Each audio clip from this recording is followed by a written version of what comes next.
সংসদের মধ্যে দাঁড়িয়ে একজন পাঞ্জাবি টুপি পরে দাড়ি রাখা একজন মানুষ সেও বোরকাকে নিয়ে অবমাননা করেছে, হিজাব নিয়ে কথা বলেছে, হিজাব নিয়ে অবমাননা করেছে।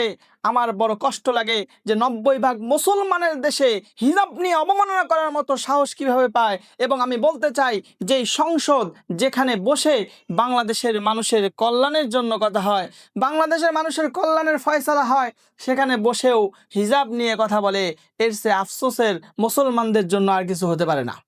আমরা কিছুদিন আগে দেখেছি যে মুহাম্মদ নাম বলার কারণে ওই লোক মন খারাপ করেছিল, সে বলল যে আমার নামের শুরুতে মুহাম্মদ নাই। এই ঘটনা যাওয়ার আগেই আবার আমরা দেখতে পেলাম হিজাব নিয়ে অবমাননা করলো।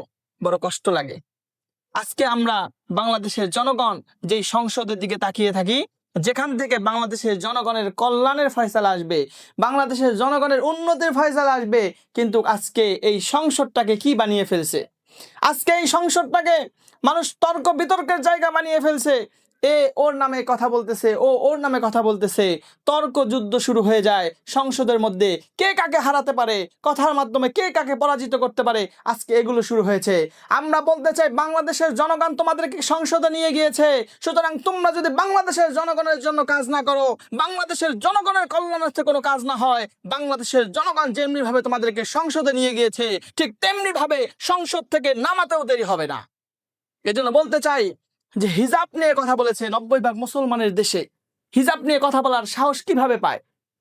আমি বলতে চাই যে দ্বিতীয়বার ওই লোক যেন সংসদে যেতে না পারে, দ্বিতীয়বার সংসদে ঢুকতে পারবে না যতক্ষণ না ওই লোক তওবা করবে। যদি ওই লোক তওবা না করে, আমি বলতে চাই এই সংসদে যদি তাকে আবার ঢুকতে দেওয়া হয়, তাহলে বাংলাদেশের তাওহীদি জনতা প্রয়োজনে সংসদ ঘেরাও করবে, তবু ওই লোককে তওবা করে আল্লাহর কাছে ক্ষমা চেয়ে, বাংলাদেশের 90% মুসলমানের কাছে ক্ষমা চেয়ে, প্রকাশ্যে ক্ষমা চেয়ে তারপরে তাকে সংসদে যেতে হবে। অন্যথায় হিজাব অবমাননা করে, আল্লাহ নবীর হৃদয়ে কষ্ট দিয়ে, আল্লাহ তাআলার হুকুমকে অবমাননা করে ওই লোক সংসদে যাবে, এটা আমরা মেনে নিতে চাই না। এজন্য বলতে চাই আল্লাহর নবীর অন্তরে কষ্ট দিয়ে, আল্লাহ তাআলার বিধানকে লঙ্ঘন করে কেউ বাংলাদেশের সংসদে গিয়ে বাংলাদেশের জনগণের কল্যাণের জন্য কাজ করবে, এটা আমরা বিশ্বাস করি না। সুতরাং অচিরেই তাকে ক্ষমা চেতে হবে, আল্লাহর কাছে তওবা করতে হবে এবং বাংলাদেশের জনগণের কাছে প্রকাশ্যে ক্ষমা চেতে হবে। অন্যথায় আমরা ওই লোককে সংসদে দেখতে চাই না।